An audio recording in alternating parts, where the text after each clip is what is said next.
Hello నమస్తే, నేను Ashok. Welcome to reality check. YSR జయంతి వేడుకలు రాష్ట్ర వ్యాప్తంగా ఘనంగా జరుగుతూ వచ్చాయి. వైఎస్ఆర్ని స్మరించుకుంటూ వైసీపీ నేతలు కావచ్చు, అలాగే వైఎస్ అభిమానులు అందరూ కూడా ఈరోజు జయంతి వేడుకల్లో పాల్గొంటూ వచ్చారు. రాష్ట్ర వ్యాప్తంగానే కాకుండా దేశంలో తెలుగు వాళ్ళు ఎక్కడున్నా కూడా వైఎస్ఆర్ని గుర్తు చేసుకుంటూ ఆయనకి నివాళులు అర్పిస్తూ వస్తున్నారు. అయితే ఈ యొక్క ఏపీకి రాజకీయాలకు సంబంధించి కొన్ని కీలక పరిణామాలు చోటు చేసుకుంటూ ఉన్నాయి. ఏపీ రాజకీయాలకు సంబంధించిన అమరావతి రాజధాని పైన చాలా పెద్ద ఎత్తున ఇప్పుడు విమర్శలు వస్తూ ఉన్నాయి. అమరావతి రాజధానికి సంబంధించిన అంశం మీద రైతులు వ్యతిరేకత కావచ్చు, అలాగే ఏదైతే ప్రపంచ బ్యాంక్ ఇచ్చినటువంటి నిధుల్ని తప్పుదోవ పట్టించారంటూ కూడా ఒక చర్చనీయాంశంగా మారుతూ వస్తుంది. దీని మీద కూడా ఇటు ప్రతిపక్ష పార్టీలన్నీ కూడా ఆరోపణలు చేస్తూ వస్తున్నాయి. అమరావతికి సంబంధించి, రాజధానికి సంబంధించి, కట్టడాలకు సంబంధించి మీరు తీసుకొచ్చిన డబ్బులన్నింటినీ వివిధ మార్గాల ద్వారా వేరే వాటికి ఎలా ఉపయోగిస్తారంటూ కూడా ఆరోపణలు వస్తూ ఉన్నాయి.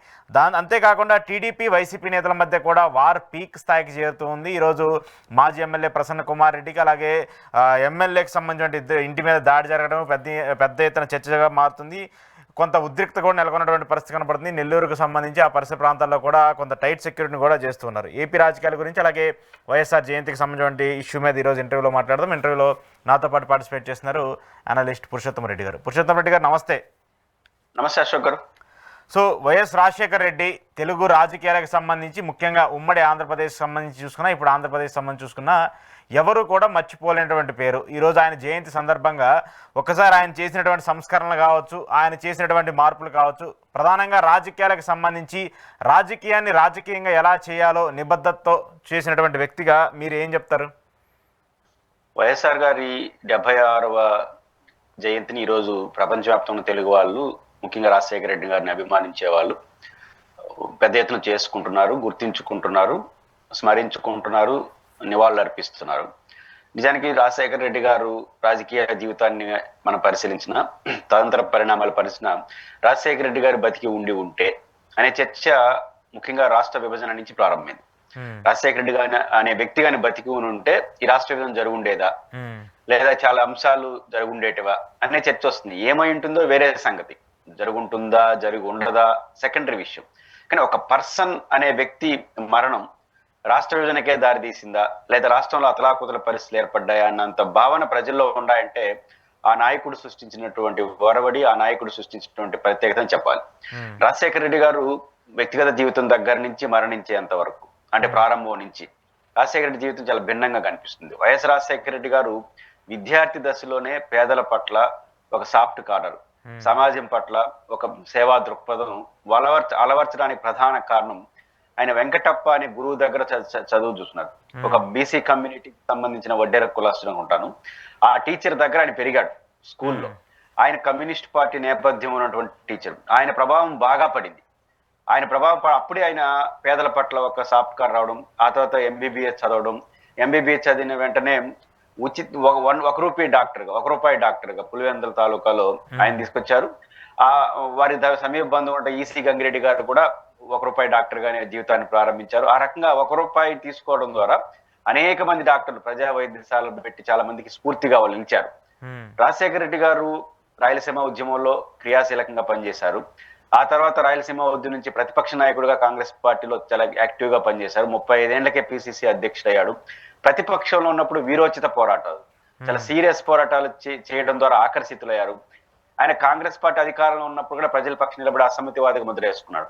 అలాంటి వ్యక్తి ఒక్కసారిగా ప్రజా ప్రస్థానం పేరుతో పాదయాత్ర తీసుకురావడం, ఆ పాదయాత్ర కాంగ్రెస్ పార్టీని 10 ఏళ్ల తర్వాత అధికారంలో తీసుకురావడం, ఆయన ప్రజల ముఖ్యమంత్రిగా ఎన్నికైన నేపథ్యంలో ఏదైతే ప్రతిపక్షంలో తాను మాట్లాడాడో వాటన్నిటిని అమలు చేయడం కోసం ప్రయత్నించాడు. ఒక ఫీజు రీయింబర్స్మెంట్ కావచ్చు, లేదా రైతుకు సంబంధించిన రుణమాఫీ కావచ్చు, అదేవిధంగా ఆరోగ్యశ్రీ పథకాలు కావచ్చు, ఇవన్నీ సంక్షేమ పథకాలు చూసినప్పుడు చాలా మంది డబ్బులు బదలాయింపు అనుకుంటారు. కానీ ప్రతి సంక్షేమ పథకానికి ఒక హేతుబద్ధత ఉంది.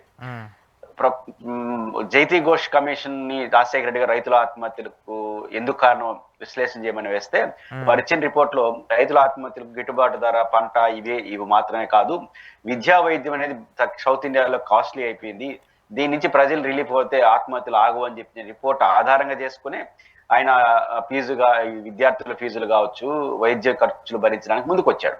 ఆ రకం కొంతమేరకు ఆత్మహత్యలు తగ్గినాయి. ఆ రకంగా రాజశేఖర రెడ్డి గారు మొత్తం వ్యవహారంలో ఒక మోడల్ గా నిలిచాడు.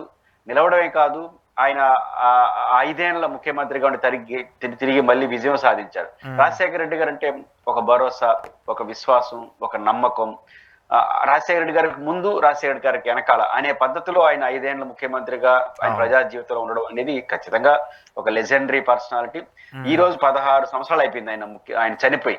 ఇప్పటికి కూడా రాజశేఖర రెడ్డి అందరి ముందు మెదులుతున్నాడంటే రాజశేఖర రెడ్డి గారు పర్సనే కాదు. ఇప్పుడు రాజశేఖర రెడ్డి గారు అంటే నేనైతే వ్యక్తిగతంగా ఆయనతో పరిచయం కూడా లేదు. ఇప్పుడు రాష్ట్రంలో చాలా మందికి ఆయన వ్యక్తిగతంగా పరిచయం లేదు. కానీ ఆయన ఒక ఇన్స్పిరేషన్ ఎందుకు తీసుకుంటున్నారు, ఆయన చెప్పిన విషయాలు, ఆయన మాట్లాడిన విషయాలు, చేసిన ఈ రోజుకి ఒక మోడల్ గా ఉంటున్నాయి. మీరు చూస్తే హైదరాబాద్ లో శంషాబాద్ ఎయిర్పోర్ట్ దగ్గర నుంచి గ్రేటర్ హైదరాబాద్ గా మార్చడం, తర్వాత గ్రేటర్ హైదరాబాద్ నుంచి విశాఖ గ్రేటర్, ఇట్లాంటి గ్రేటర్ అంటే సిటీని డెవలప్మెంట్ చేయాలి ఒక మోడల్ గా నిలిచాడు. అదే విధంగా శ్రీ సిటీ మా చిత్తూరు జిల్లాలో ఒక SEZ స్పెషల్ ఏర్పాటు చేయడం వల్ల ఇప్పుడు దాదాపు 56,000 కోట్ల రూపాయల పెట్టుబడులు అక్కడికి వచ్చినాయి. అంటే పెట్టుబడులని ఒక చోట తీసుకొచ్చే ప్రయత్నం చేయడం, ఆ రకంగా పారిశ్రామిక అభివృద్ధి. అదే జలయజ్ఞం ఈ రోజు కూడా ఆంధ్రప్రదేశ్ అన్ని ఉభయ తెలుగు రాష్ట్రాల్లో ఏ ప్రాజెక్ట్ టచ్ చేయండి అది రాజశేఖర రెడ్డి శంకుస్థాపన చేసిందే. రాజశేఖర రెడ్డి గారు రాష్ట్ర వ్యాప్తంగా 75 ప్రాజెక్టులకు ఒకేసారి లాంచ్ చేశాడు. అప్పుడు ఆయన అందరూ మీలాంటి వాళ్ళు మాలాంటి వాళ్ళు ఒక్కొక్క ప్రాజెక్ట్ క్రమపద్ధతిలో చేయాలి కదా, ఒకేసారి అన్ని లాంచ్ చేస్తున్నారు, ఇదేదైనా అయ్యేదా పోయేదంటే ఆ రోజు అన్న మాట ఏంటంటే ఈ రోజు మన పునాదురాలు వేస్తున్నాం, ఒక రోజుకి ప్రజలు కొట్లాడి సాధించుకుంటారు, దానికోసం మన పునాదురాలు అన్నాడు. ఈ రోజు పోలవరం బెస్ట్ ఎగ్జాంపుల్. పోలవరం గానీ ఆ చొరవ గానీ ఆయన తీసుకోకుండా ఉంటే విభజన తర్వాత పోలవరం జాతీయ ప్రాజెక్ట్ అయి ఉండదు.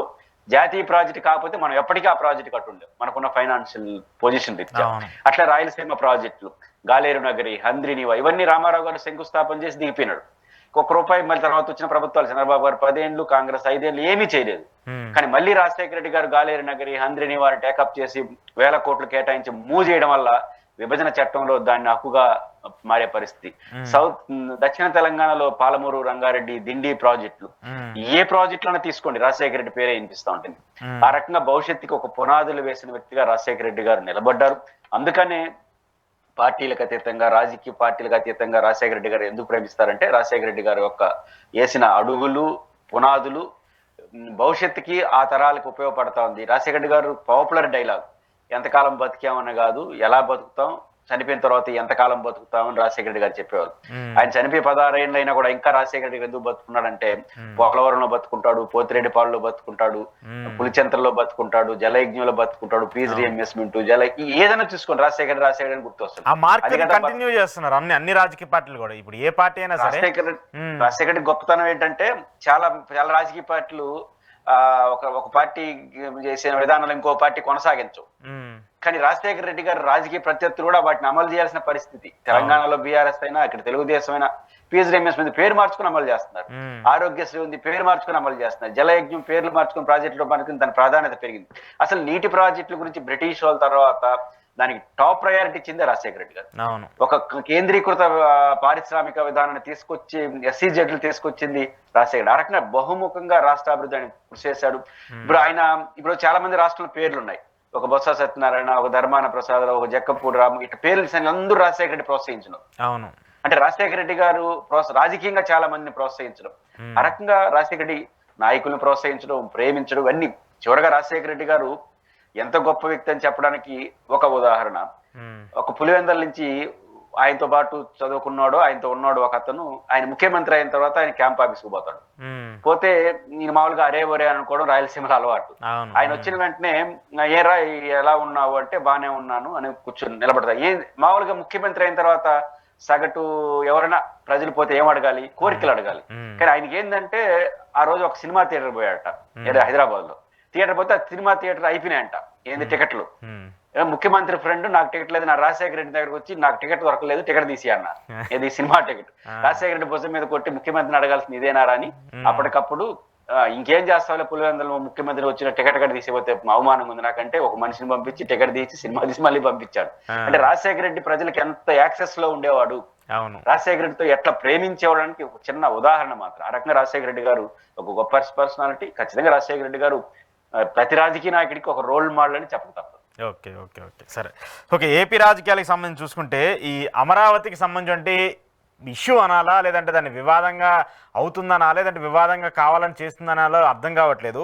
రాజధాని అనేది ఇప్పుడు ఎంతో ప్రతిష్టాత్మకమైంది ఆంధ్రప్రదేశ్కి సంబంధించి. కానీ ప్రస్తుతం ఉన్నటువంటి పరిస్థితిలో దాని మీద వచ్చేటువంటి వ్యాఖ్యలు కావచ్చు, మొన్నటిదాకా మేము రాజధాని కోసం భూములు ఇస్తామని చెప్పేసి రైతులందరూ కూడా పరోలమని వచ్చేసి భూములు ఇచ్చేటువంటి రైతులు ఒక్కసారిగా వెనుదిరగడం కావచ్చు, మళ్ళీ వచ్చేటువంటి అధికారుల మీద వాళ్ళని అడ్డుకోవడం కావచ్చు, దానికోసం తెచ్చినటువంటి నిధులను ఇంకో దానికి మళ్ళిస్తున్నారని చెప్పేసి ఇలాంటి వార్తలు కావచ్చు.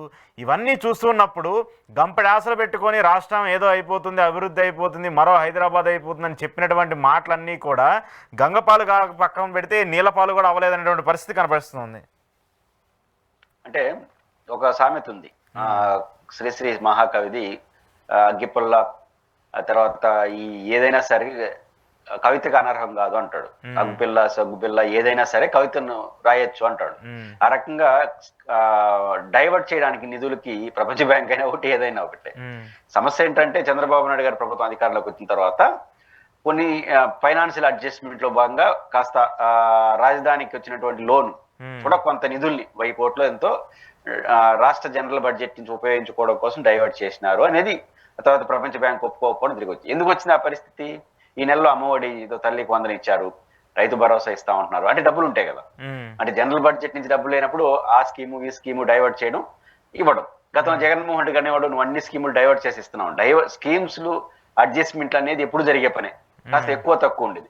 ఇప్పుడు అది రాజధాని నిధులకు కూడా వచ్చింది. ఇక్కడ ప్రభుత్వం దొరికింది. మామూలుగా కేంద్ర ప్రభుత్వం నిర్దేశించే పథకాలు కూడా డైవర్షన్ చేస్తుంటారు, అంటే ఏరే స్కీమ్ లో మెర్జ్ చేస్తుంటారు, పేర్లు మార్చి. ఇది ఈ ప్రభుత్వాన్ని కాదు, ఏ ప్రభుత్వం చేసే పని. కానీ ఈ ప్రభుత్వం వచ్చినప్పుడు ఇప్పుడు ఇది రాజధాని నిధులు కూడా వచ్చాయి. కారణం ఏంటంటే మనకు ఇచ్చిన హామీల అమలుకు మనకున్న బడ్జెట్ కి సరిపోవట్లేదు కదా డబ్బులు. కానీ అది చెప్పలేక ఆ డబ్బులు కూడా కొంత దీంట్లో సర్దినట్టున్నారు. అది ఇక్కడ ఏం వస్తా ఉంది ప్రాబ్లం అంటే, ప్రపంచ బ్యాంకు ఎందుకు ఇక్కడ పట్టుకునిందంటే, ప్రపంచ బ్యాంకు 3 రకాల లోన్లు ఇస్తుంది. ఒకటి ప్రాజెక్ట్ లోను, 2 సెక్టార్ లోను, 3 స్ట్రక్చరల్ అడ్జస్ట్మెంట్ ప్రోగ్రామ్, అంటే వ్యవస్థీకృత లోన్ అంటే వ్యవస్థకు సర్దుబాటు రుణము అంటారు. ఈ 3 లోన్లో ప్రాజెక్ట్ లోన్ అంటే ఒక నిర్దేశితమైనటువంటి ప్రాజెక్ట్. ఇప్పుడు అమరావతి రాజధాని ప్రాజెక్టు, దీనికి నిధులు ఇచ్చింది అనుకోండి, నిధులు మీన్స్ నిధులు అనకూడదు, అది ఇప్పుడు నిధులు అప్పును కూడా నిధులు అనేస్తున్నారు. ఇప్పుడు అది అప్పు. ఆ అప్పు ఇచ్చే ఏదైతే ఇచ్చారో ఆ అప్పుల్ని ఆ ప్రాజెక్ట్ కి మాత్రమే ఖర్చు చేయాలి. ఇది ప్రపంచ బ్యాంక్ నిబంధనలో ఉంటుంది. ప్రాజెక్ట్ లోన్ ఎవరు ఇచ్చినా అట్లే ఉంటుంది, ఏ బ్యాంక్ ఇచ్చినా కూడా. కాబట్టి అనివార్యంగా ఖర్చు చేయాలి. వీళ్ళు ఏం చేశారు, ఈ జూన్ నెలలో తల్లికి 100 ఇవన్నీ బాగా టైట్ అయింది. తల్లికి 100 మళ్ళీ రేపేదో రైతు భరోసా అంట, ఇంకా కేంద్ర ప్రభుత్వం వేయలేదు కానీ వేస్తే వీళ్ళు కూడా వేయాల్సి వస్తుంది. వేసినప్పుడు ఆ డబ్బులు ఇవ్వాలి కదా, డబ్బులు లేవు కదా జనరల్ బడ్జెట్ నుంచి, కాబట్టి దీనికోసం సర్దినట్టారు, దాని వల్ల కనిపెట్టినా తిరిగి ఇవ్వాల్సి వస్తుంది. దీన్ని బట్టి మనకు అర్థమయ్యేది ఏంది అంటే, ప్రతి 1000 కోట్లు 500 కోట్లు కూడా సర్దుకోవాల్సిన ఈ రాష్ట్రంలో, సర్దుకోవాల్సిన పరిమితి ఉన్నట్టు ఆర్థిక పరిస్థితులు ఉన్నటువంటి రాష్ట్రంలో మీరు లక్షల కోట్ల రూపాయలు ఖర్చు పెట్టి ఒక మహానగరం నిర్మిస్తా ఉంటారు. అది ఇక్కడ ప్రాబ్లం. ఇప్పుడు భారతదేశంలో కానీ ప్రపంచంలో కొత్తగా ఒక మహానగరం నిర్మించే ప్రయత్నం చైనా వాళ్ళు చేశారు. చైనా అవి విఫల ప్రయోగంగా మారినాయి. కానీ 1000 కోట్లు 1,00,000 కోట్లు పెట్టే కెపాసిటీ ఆ దేశ బడ్జెట్ కు ఉంది. మనకన్నా అనేక రెట్లు అభివృద్ధి చెందిన దేశం నిర్మించింది. చైనా దేశం టేకప్ చేసింది, ఇక్కడ దేశం టేకప్ చేయాల, ఒక చిన్న రాష్ట్రం టేకప్ చేస్తుంది కొత్త నగర నిర్మాణం. అది కూడా ఏంటి, మామూలు నగరమా? ప్రపంచంలోనే 5 టాప్ నగరాల్లో ఒకటిగా ఉంటాయంటారు. న్యూయార్క్ ఇట్లాంటివి అంటారు, భారతదేశంలో కూడా కాదు, ప్రపంచంలోనే. కానీ ఇవన్నీ ఆశ బాగానే ఉంది. ఎట్లా చేస్తావు? ఇప్పుడు పాతది 33,000 ఎకరాలు తీసుకున్నావు, ఇంకొక 20,000 ఎకరాలు అక్కడ ప్రభుత్వ భూమి, గుంటలు అవన్నీ ఉన్నాయి, అన్ని కనుక్కుంటే 50,000 ఎకరాలు. దీన్ని బైఫర్కేషన్ చేసి ఫస్ట్ 1,00,000 ప్లాట్లు రైతులకు ఇవ్వాలి, రిటర్నబుల్ ప్లాట్లు. తర్వాత ప్రభుత్వ అవసరాలకు పెట్టుకోవాలి, మౌలిక వసతులు కొన్ని పోతాయి. మళ్ళీ ఒక 5-6 వేల నుంచి 7-8 ఎకరాలు మిగులుతాయంట. దాని అమ్మితే 1,00,000 కోట్లు వస్తాయని అప్పుడు అన్నారు. కానీ జగన్మోహన్ రెడ్డి గారు 10,000 ఎకరాలు మిగలవు, 5-6 వేల ఎకరాలు మిగిలితే ఈ పాలవాగు, గ్రావిట్ కెనాలు, వీటన్నిటికీ బ్రిడ్జిలు కడతారు. ఇవి మనం చూసాం కదా, 700-800 కోట్ల రూపాయలతో కట్టాలని. ఇవన్నీ పోతే ఇంకేం మిగలదు అక్కడ, 5-6 వేల ఎకరాలు తప్ప అన్నాడు. ఇప్పుడు మెల్లిగా ఈ చంద్రబాబు గారు కూడా 10,000 ఎకరాల నుంచి 8,000 ఎకరాలకు వచ్చినాడు. 5-6 ఎకరాలు మిగులుతాయి, అంటే 56,000 కోట్లు వస్తాయి. కాబట్టి ఇప్పుడు దీన్ని అమ్మేస్తే 50-60 కోట్లు వచ్చేస్తాయి. అమ్మితే 2 ఆ పక్కన ఇప్పుడు 40,000 ఎకరాలు కొత్తగా తీసుకుంటారు. దాంట్లో ఒక 5,000 ఎకరాలు ఎయిర్పోర్ట్ కి, ఇంకా కొన్ని క్రికెట్ స్టేడియం కు పోతే దాంట్లో ఒక 10,000 ఎకరాలు మిగిలితే దాని అమ్మితే 1,00,000 కోట్లు వస్తాయి. ఇవన్నీ వినడానికి చాలా బాగుంది. పాయింట్ ఏంటంటే, ఈ 50,000 ఎకరాలు బైఫర్కేషన్ చేసి ఫ్లాట్లు వేసి వాళ్ళ ఫ్లాట్లు వాళ్ళకి ఇచ్చి తర్వాత ప్రభుత్వ అవసరాలు పోను మీలాంటి వాళ్ళు నాలాంటి వాళ్ళు కొనే ఫ్లాట్లు వేయాలి ఫస్ట్. అంటే ఇప్పుడు పారిశ్రామికలకు రూపాయి పెట్టి కొనరు, అది గమనంలో పెట్టుకోరు మనం. ఎందుకంటే మనం విశాఖపట్నంలోనే ఎకరా రూపాయికి ఇస్తా అంటే అమరావతి వచ్చి డబ్బులు పెట్టుకుంటాడు ఎవడైనా. అంతే కదా, ప్రభుత్వం ఇస్తా ఉంది కదా. నువ్వు ఈడ ఒక పారిశ్రామిక ముందుకు వచ్చి నేను పరిశ్రమ పెడతాను అంటే మీరు 1 కోటి రూపాయలు ఎకరాకి అంటే పక్కన హైదరాబాద్ ఫ్రీగా ఇస్తాను పదా అంటాడు.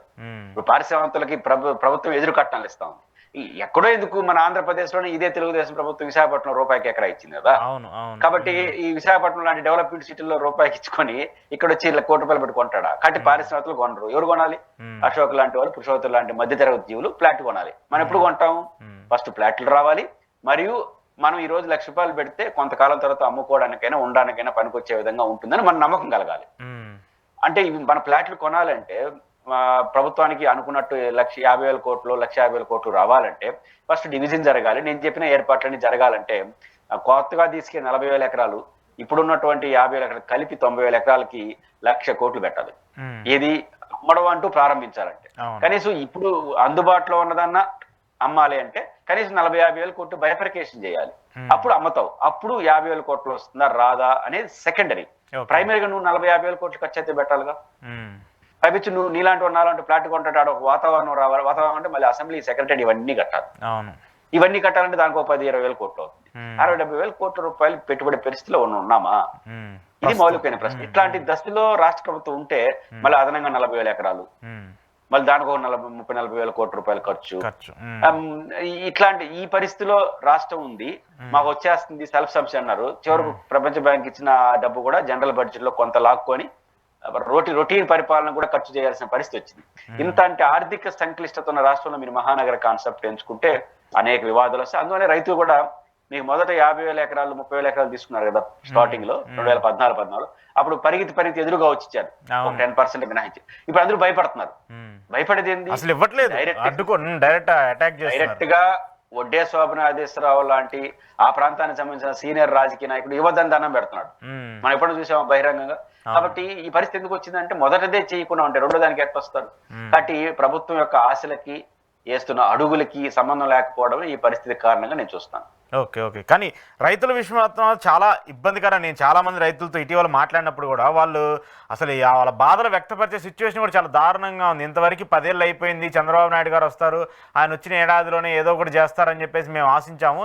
ఇంతవరకు మాకు ఇవ్వాల్సినటువంటి ప్లాట్లకే మాకు గతి లేకుండా పోయింది. వాటి ఇస్తే కనీసం ఆ ప్లాట్లో ఎక్కడుందో మాకు మీదిగో మీ ప్లాట్ ఇక్కడ ఉంది, మీరు ఏదైనా చేసుకోండి అని చెప్తే ఏదైనా కమర్షియల్ కాంప్లెక్స్లో లేదంటే ఏదైనా కట్టుకోవడానికి మాకన్నా మేము ప్రయత్నం చేస్తాము. అలాంటి పని కూడా ప్రభుత్వం చేయకపోతే ఎలా అంటూ కూడా వాళ్ళ ఆవేదన వ్యక్తం చేసినటువంటి పరిస్థితి ఉంది.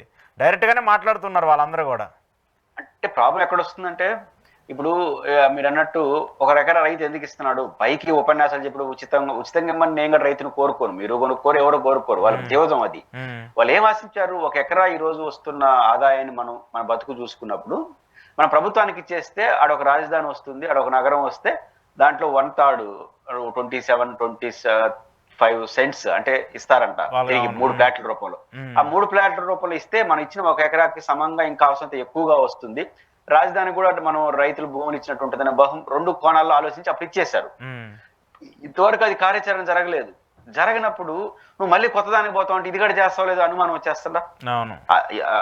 కొత్తది రాకుండా ఉంటే కొంచెం ధైర్యం ఉండేది. కొత్తదికి వచ్చేసరికి ఈ ఆల్రెడీ ఇచ్చిన వాళ్ళకి మా పరిస్థితి ఏందో అర్థం కాలేదు, మళ్ళీ కొత్తదానికి పోతున్నాడని భయం.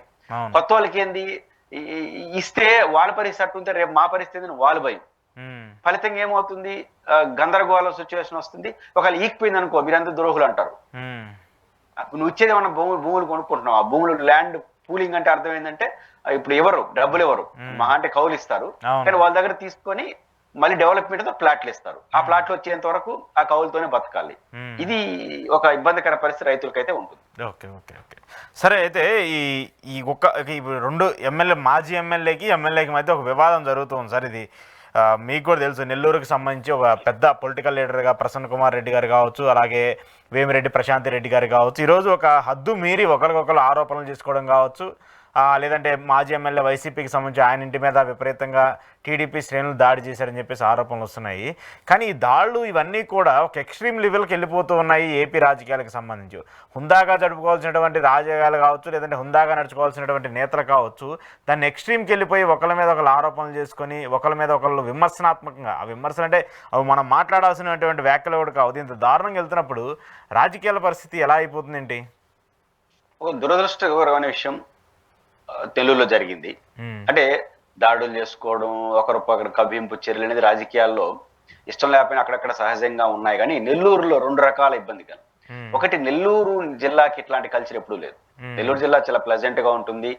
ఎన్ని రాజకీయ అభిప్రాయాలు ఉన్నా అందరూ వ్యాపార స్వభావం కలిగిన వాళ్ళు, డెవలప్మెంట్ అయినారు. ముఖ్యంగా సోమశిల ప్రాజెక్ట్ వచ్చిన తర్వాత వ్యవసాయం అభివృద్ధి చెందింది. డెవలప్మెంట్ కి ఒక చిహ్నంగా నెల్లూరు జిల్లా ఉంటుంది. చేపలు రైతులు కావచ్చు, వాణిజ్య పరంగా కావచ్చు, మోస్ట్ డెవలప్మెంట్ జిల్లాలో ఒకటిగా నెల్లూరు జిల్లా ఎదుగుతుంది. ఇట్లాంటి జిల్లాలో ఎలా ఎప్పుడు కూడా గత చరిత్ర చూసిన అల్లర్లు, గొడవలు అనేది నెల్లూరు జిల్లాలో ఉండదు, ప్లెజెంట్ గా ఉంటుంది. అట్లాంటి జిల్లాలో ఇట్లాంటి ఘటన జరగడం ఒక దురదృష్టకరం. అయితే గొడవ జరుపుకున్న 2 కుటుంబాలు, నల్లపరెడ్డి ప్రసన్న కుమార్ రెడ్డి గారి కుటుంబం లేదా వేమిరెడ్డి ప్రభాకర్ రెడ్డి గారి కుటుంబం, చాలా గొప్ప కుటుంబాలుగానే చూడాలి వాళ్ళని ఇద్దరిని. ఎందుకంటే ప్రసన్న కుమార్ రెడ్డి గారి తండ్రి నల్లపరెడ్డి శ్రీనివాసరెడ్డి గారు రాష్ట్ర రాజకీయాల్లో తనకంటూ ఒక ముద్రేసుకున్న వ్యక్తి, ఆయనకు ఒక చరిత్ర ఉంది. వేమిరెడ్డి ప్రభాకర్ రెడ్డి గారు కూడా సౌమ్యుడిగా, వివాదరహితుడిగా, ఆయనకి మంచి పేరుంది. కాబట్టి 2 మంచి కుటుంబాలుగా, ఒక చరిత్ర కలిగిన కుటుంబం నల్లపరెడ్డి గారిది, ఒక సౌమ్యుడిగా అందరితో బాగున్న వ్యక్తి కుటుంబంగా వేమిరెడ్డి గారిది. వాళ్ళ మధ్య ఇట్లాంటిది ఈ ఊరు ఊహించిన స్థితిలో గొడవలు జరగడం, నెల్లూరు జిల్లా లాంటి ప్రశాంతంగా ఉన్న జరగడం, ఈ 2 చూసినప్పుడు చాలా బాధేస్తుంది. ఇక్కడ ఇద్దరిని తప్పుపడాల్సిన అవసరం ఉంది. ఒకటి, first of all Nallapareddy Prasanna Kumar Reddy గారు కూడా మాటలు అలా మాట్లాడి ఉండాల్సింది కాదు. ఎందుకంటే ఆయన రాజకీయ విమర్శలు ఎన్నన్నా చేసుకోవచ్చు, కానీ వేమిరెడ్డి ప్రశాంత్ రెడ్డి గారిని ఉద్దేశించి ఆయన మాట్లాడిన తీరు చాలా అభ్యంతరకరం. ఆయన మనం ఉచ్చరించడానికి కూడా పనికొచ్చే మాట కాదు. ఎందుకంటే వేమిరెడ్డి ప్రభాకర్ రెడ్డి గారిని ఆయన పొగుడుతూనే భార్యని తిడుతున్నాడు. వారు భార్య భర్తలు, ఒక ఆయన ఎంపీ, ఆమె MLA plus TTD board member. వాళ్ళు ఎవరు గొడవలు పోయేవాళ్ళు కాదు. అలాంటి వాళ్ళని మీకు విమర్శించండి, రాజకీయ విమర్శలు చేయండి, వాళ్ళు తప్పు చేస్తే ప్రశ్నించండి. అలాంటిది తన భర్తని ఏదో ఆమె చేసే పోతా ఉందని చులకన చేసి మాట్లాడడం చాలా అభ్యంతరకరం, ఏ భార్య అంగీకరించదు. కాబట్టి వేమిరెడ్డి ప్రశాంతి గారిని ఉద్దేశించి ప్రసన్న కుమార్ రెడ్డి గారు చేసిన వ్యాఖ్యలు బాధాకరం, అది అంగీకార యోగ్యం, ఏ మహిళను అంగీకరించదు. కాబట్టి ప్రసన్న కుమార్ రెడ్డి అలా మాట్లాడి ఉండాల్సింది కాదు. కానీ ప్రసన్న కుమార్ రెడ్డి అలా మాట్లాడినప్పుడు ఎవరైనా హర్ట్ అవుతారు. కానీ హర్ట్ అయినంత మాత్రాన సరే ప్రశాంతి గారు చెప్తే పోయినారా లేదా వేమిరెడ్డి గారు చెప్తే పోయినారా అని మనం ఆధారాలు లేకుండా అనలేం. కానీ మొత్తమే దాడులు వెనకాల వీళ్ళకి సంబంధించిన వాళ్ళు ఉన్నారు అనేది నిజం. ఆ ఇంటికి మీద దాడి చేయడం వల్ల దీని రియాక్షన్స్ అలా అభ్యంతరకరంగా, అసహజంగా ఆయన మాట్లాడాడు కాబట్టి దాని ప్రతిఫలంగా వీళ్ళు రియాక్ట్ అయినారు, భరించలేకపోయారు. భరించలేకపోయేదాన్ని కూడా నేను అంగీకరిస్తాను, ఎస్ కరెక్ట్. ఎందుకంటే వారు చేసిన వ్యాఖ్యలు అలాంటివి. కానీ వాళ్ళు పోకుండా, వాళ్ళ ఇంటి పైన దాడి కాకుండా పోలీసులతో అరెస్ట్ చేయించు, కేసు పెట్టి వచ్చుంటే సరిపోయింది. పోలీసుల ద్వారా వారు చేసిన తప్పు ఏదైనా ఉంటే దానికి చట్టపరంగా చర్యలు తీసుకొని ఉంటే చాలా హుందాగా ఉండేది. అలా కాకుండా ఆవేశపడ్డారని కార్యకర్తలు వెళ్ళినా కూడా అది కరెక్ట్ కాదు. అంటే వారు పంపారని నేను అన్నగాని పోవడం కూడా కరెక్ట్ కాదు. కానీ అది వేమిరెడ్డి గారి కుటుంబానికి కూడా అలాంటిది మచ్చ. ఎందుకంటే ఏ రోజు ఇట్లాంటి గొడవలకు పోయేవాళ్ళు కదా, అన్ని రాజకీయ పార్టీతో బాగుంటారు. కాబట్టి అట్లాంటి వ్యక్తుల కుటుంబాన్ని నుంచి ఇట్లా జరిగింది అనేది కూడా వారికి మంచిది కాదు. ప్రైమరీగా వైఎస్ఆర్ కాంగ్రెస్ పార్టీ కూడా నల్లపరెడ్డి శ్రీనివాసరెడ్డి గారిని మందలించాలి, ప్రసన్న కుమార్ రెడ్డి గారు ఇట్లాంటి వ్యాఖ్యలు చెయ్యొద్దు అని. అట్లే వేమిరెడ్డి గారు, ప్రశాంతి గారు కూడా తనకు తాను ఆలోచించుకొని ఇట్లాంటి వాటిని ఎంకరేజ్ చేశారని నేను అన్నగాని, వాళ్ళకి సంబంధించిన వాళ్ళు పోయినా కూడా, హర్ట్ అయిపోయినా కూడా వాళ్ళు మందలించాలి, వాళ్ళ పైన కేసులు పెట్టాలి. ఇంకోసారి అట్లా జరగకుండా వేమిరెడ్డి వాళ్ళు కూడా జాగ్రత్తలు తీసుకోవాల్సిన అవసరం ఉంది. వైఎస్ఆర్సీపీ వాళ్ళు కూడా దీని రాజకీయ కోణంలో కాకుండా ఖచ్చితంగా ప్రసన్న కుమార్ రెడ్డి గారు అలా మాట్లాడకుండా ఉండాల్సిందిగా అదుపులో పెట్టుకోవాలి. ఎందుకంటే రాజకీయాల్లో అది మంచిది కాదు. అంటే ఈ ప్రసన్న కుమార్ రెడ్డి గారు నోరు జారారు, వాళ్ళు చేయి జారినారు. ఈ 2 రాంగ్ యాటిట్యూడ్ నెల్లూరు జిల్లాకే కాదు రాష్ట్రానికి కూడా అంత మంచిది కాదు. ఇద్దరు ఆ రకంగా ఆలోచించుకుంటే మంచిది అనిపిస్తున్నారు. ఓకే ఓకే సరే, కంక్లూడ్ చేస్తూ చివరిగా జగన్మోహన్ రెడ్డి గారి పర్యటనకు సంబంధించి సరే ఎట్టకేలకు పోలీసులు కొంత ఆంక్షలతో కూడినటువంటి పర్మిషన్ అయితే ఇస్తూ వచ్చారు. రేపు ఆయన పర్యటనకు సంబంధించి 500 మందికి మాత్రమే ఇస్తాము, దానికి సంబంధించి అంతమందికి మాత్రమే మేము భద్రత కల్పించమని చెప్పేసి చెప్తూ ఉన్నారు. మరి ఆయన 500 మందికి పోలీసులు పర్మిషన్ ఇచ్చినా కూడా మరి అభిమానులు అయితే ఆపే పరిస్థితులు ఉండవు. కాబట్టి రేపు ఏం జరుగుతుందా ఏంటి అనేది కూడా ఒక చర్చగా మారుతుంది. ఏంటి ఈ భద్రత గొడవ, దాంతోపాటు జగన్మోహన్ రెడ్డి గారు ప్రైవేట్ సైన్యాన్ని నేను ఏర్పాటు చేసుకుంటానంటూ కూడా ఒక చర్చ జరుగుతుంది. దానికి సంబంధించి కూడా గవర్నమెంట్ మీరు ఇవ్వకపోతే నేనే ఒక ప్రైవేట్ సెక్యూరిటీని కూడా అరేంజ్ చేసుకుంటానని చెప్పేసి కూడా వైసీపీ నేతలు చెప్తున్నారు. వైఎస్ జగన్మోహన్ రెడ్డి గారు రేపు చిత్తూరు జిల్లా బంగారపాలెం మార్కెట్ యార్డ్కి వస్తున్నారు రైతులతో ముఖాముఖి చర్చించడానికి. ఎందుకంటే మామిడి సమస్యలు చాలా తీవ్రంగా ఉంది, చాలా ఇబ్బంది పడుతున్నారు, ఇబ్బంది పడ్డారు ఆల్రెడీ. వారికి సంఘీభావంగా ప్రతిపక్ష నాయకుడు రావడం, మాజీ మంత్రి రావడం మంచిదే. నిజానికి మాజీ ముఖ్యమంత్రి గారు ఆ ప్రోగ్రామ్ అనౌన్స్ చేసినప్పటి నుంచి ప్రభుత్వంలో కొంచెం కదలెగ్గడ వచ్చింది. మామూలుగా ప్రభుత్వం ఎప్పుడు కదులుతుంటుంది. లీడర్ ఆఫ్ అపోజిషన్ మాజీ ముఖ్యమంత్రి హోదాలో ఆయన వచ్చినప్పుడు సహజంగా అది పెద్ద ప్లేరప్ అవుతుంది. కాబట్టి ఇంకో 4 అడుగులు ముందుకేస్తుంది ప్రభుత్వం. అనౌన్స్ చేస్తే నాట్ ఓన్లీ జగన్మోహన్ గారు ముఖ్యమంత్రిగా ఉన్నప్పుడు కూడా పవన్ కళ్యాణ్ గారు ఎవరైనా పర్యటనకి వెళ్తారంటే కొంచెం ముందు జాగ్రత్తలు తీసుకుంటారు. అంటే సెక్యూరిటీ కాదు, ఆ సమస్య పట్ల కొంచెం జాగ్రత్త తీసుకుని సర్దడానికి ప్రయత్నిస్తారు.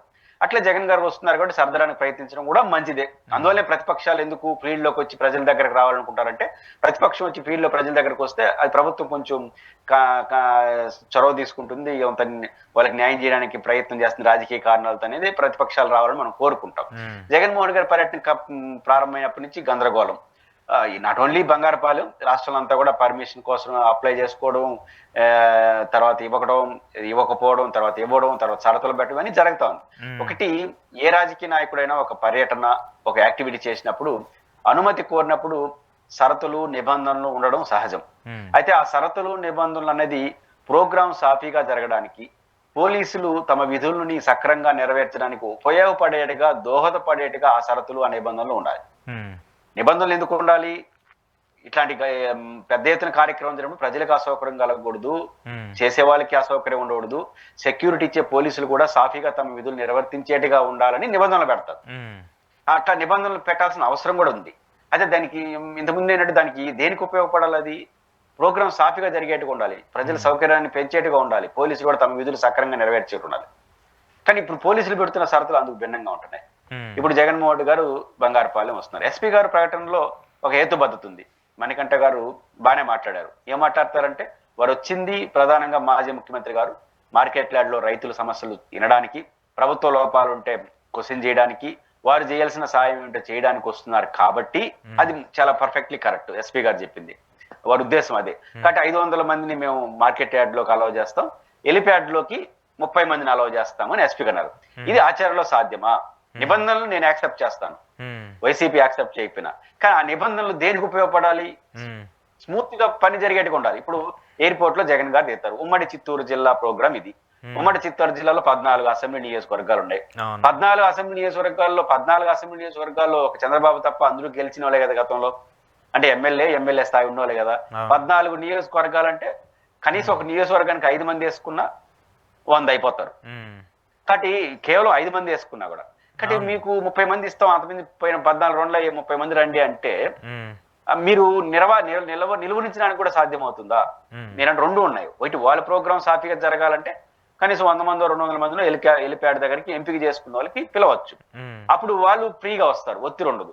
మీకు కూడా అప్పుడు చాలా ఈజీ అయిపోతుంది. నువ్వు 30 మంది అనేసరికి వాళ్ళకి 200 మంది, నేను మాజీ ఎమ్మెల్యే, నేను కాబోయే ఎమ్మెల్యే, నేను మాజీ మంత్రి అని వాళ్ళు దూరతా ఉంటారు. వాళ్ళ పార్టీ వాళ్ళు చెప్తే వింటారా? నువ్వేనా నాయకుడు, నేను పోతా ఉంటాడు. అందువల్ల వైసీపీకి ఇబ్బందే, పోలీసులకు కూడా ప్రతి ఒక్కరు అడ్డుకోవాలి, రావడానికి వీల్లేదనాలి. అదే 200 మంది అట్ట ఎలిప్యాడ్ దగ్గర 200 మంది పోతే ఏమైపోతుంది?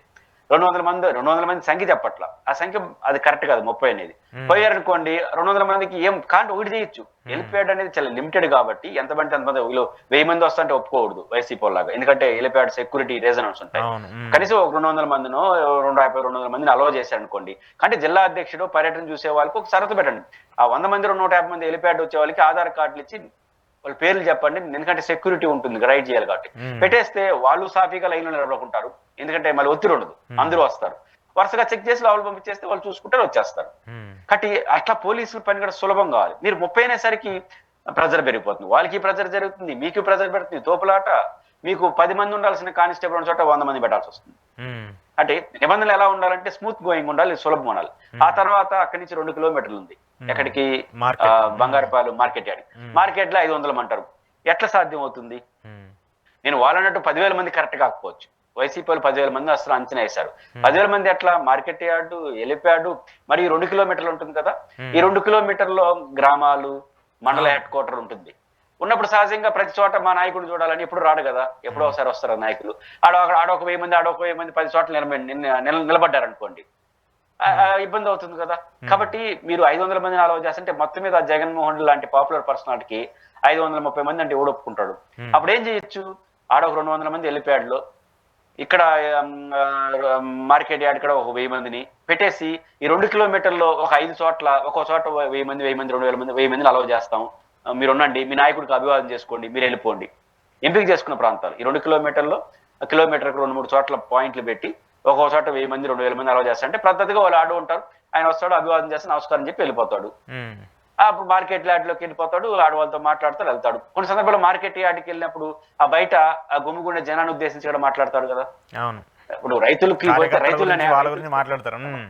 మాట్లాడతారు, అప్పుడు ఒక 2-3 వేల మంది ఆడ అలౌ చేయక తప్పదు కదా. కాబట్టి షరతులు ఉండాల్సిందే. ఆ షరతులు వాళ్ళ ప్రోగ్రామ్ సాఫీగా జరగాలి, ప్రజలకు అసౌకర్యం కలగకూడదు, మరియు పోలీసులు కూడా తమ విధుల్ని సక్రమంగా సాఫీగా నిర్వహించడానికి తోడ్పాటు ఉండాలి. ప్రెజర్ పెరిగేట ఉండదు. ఇప్పుడు ఉదాహరణ నేను ఇంతకుముందు 2 కిలోమీటర్లు 10,000 అంటున్నారు కదా, ఓ 4 పాకెట్లు పెట్టుకోండి, ఆడుండండి, ఈ 5వ పాకెట్లో కొంతమందిని పెట్టుకోండి, లేకపోతే ఇబ్బంది వస్తుంది అనుకో, వాళ్ళు కన్విన్స్ అయిపోతారు, ఎక్కడో చోట ఉంటారు. నువ్వు ఎప్పుడైతే పర్మిషన్ రోజు 500 అంటారో 7వ చోట దూరడానికి ప్రయత్నిస్తారు, వాళ్ళు ప్రశ్నిస్తారు. మీరు దాన్ని అడ్డుకోవడం కోసం 100 మంది అయ్యే పోలీసు చోట 400 మందిని పెట్టాల్సి వస్తుంది. మీరు చూడండి, రేపు మన పల్నాడులో కూడా జగన్ గారి పర్యటనలో పోలీసులు లేరు కదా, మొత్తంగా 2-3 వేల మంది పోలీసులు దించినారు. రేపు అదే జరుగుతుంది. అదేదో ప్లాండ్ గా అసౌకర్యం లేకుండా చేసేసారు అనుకోండి, ఒక 500 మంది పోలీసులు పెడితే పని అయిపోతుంది. మీరు ఇన్ని షరతులు పెట్టి ఇన్ని నిబంధనలు పెట్టి వరకు 2000 మంది పెట్టాల్సి వస్తుంది. ఎక్కడేమవుతుందో ఆ తెలుగుదేశంలో ఏమంటారు. తెలుగుదేశం పార్టీ వాళ్ళు జగన్మోహన్ రెడ్డి గారి కవింపు చర్యలు లాగా తెలుగుదేశం వాళ్ళు మాట్లాడడం కూడా కరెక్ట్ కాదు. ఎందుకంటే అది ప్రైవేట్ కార్యక్రమం కదా, మీకెందుకు. ఇప్పుడు తెలుగుదేశం వర్సెస్ వైసీపీ ఒక సబ్జెక్ట్ అయితే నిస్సందేహంగా మీరు తెలుగుదేశంలో అభ్యంతరం చెప్పాలి. ఆయన వస్తాడు, ఆయన మాట్లాడదలుచుకుంటూ మాట్లాడతాడు, విమర్శించదలుచుకుంటూ విమర్శిస్తాడు. ఆ తర్వాత మీరు రియాక్ట్ కండి. జగన్మోహన్ రెడ్డి గారి విమర్శలు తప్పు అని మాట్లాడే అభ్యంతరం లేదు. కానీ జగన్మోహన్ రెడ్డి గారు రాకముందుగానే క్వశ్చన్ చేయండి. గతంలో ఈ రోజు మామిడి రైతులకు మేము చేస్తున్నది ఇది, జగన్మోహన్ రెడ్డి గారు మీరు వచ్చే ముందు రేపు మామిడి రైతుల ముందు మీరు 5 ఏళ్ళు ఉన్నప్పుడు ఏం చేశారు చెప్పండి అని అడగండి. క్వశ్చన్ చేయండి, చేయాలి కూడా. అధికార పార్టీ జగన్మోహన్ రెడ్డి గారిని క్వశ్చన్ చేయండి. గతంలో మీరేం చేస్తే ఇప్పుడు మేమేం చేస్తాం, ఆవిడన్నిటికీ రేపు మీరు సమాధానం చెప్పాలని క్వశ్చన్ చేయండి, బహిరంగ లేఖ రాయండి. కానీ పర్యటన పట్ల కొంచెం అనుమానం వచ్చేట్టుగా జగన్మోహన్ రెడ్డి ఏదో దాడి చేయబోతాడు, ఇట్లాంటి చర్చలు మీరే ముందే పెట్టేస్తున్నారంటే అధికార పార్టీ వాళ్ళు, అది అభ్యంతరకరం. కానీ అది మంచిది కూడా కదా. పోలీసులు కొంచెం కఠినంగా వ్యవహరించాలి, సడలింపులు ఉండాలి, ఇచ్చిపుచ్చుకునే ద్వారంతో ఉండాలి.